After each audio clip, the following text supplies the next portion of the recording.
kay Fina. Maraming bagay sa isip ko ang binuksan niya. Gusto kong nakakasama siya. Gusto kong nakikita si Fina. Kung ganun po ang ibig sabihin ng pagmamahal, siguro nga po, mahal ko na yung kapatid niyo. Nagawa ba ako kasalanan sa'yo? Akala ko ba iba ka sa lahat? Hindi ako kasali sa mga plano mo. Yes! Ano, dahil mahirap lang ako? Dahil hindi ako tanggap ng pamilya mo? Ganun ba yon? Sumusuko ka na, ha? Sumusuko ka na?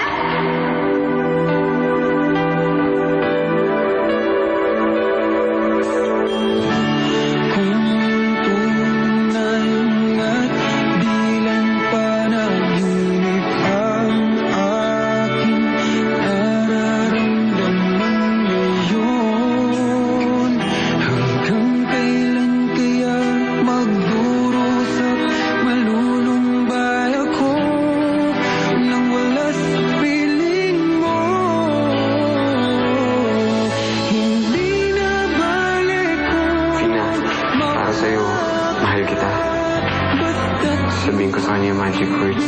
I love you. Nang higit sa buhay ko, hindi na balik kung magwakas na ang buhay kong ito.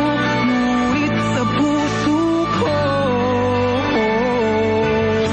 ikaw ang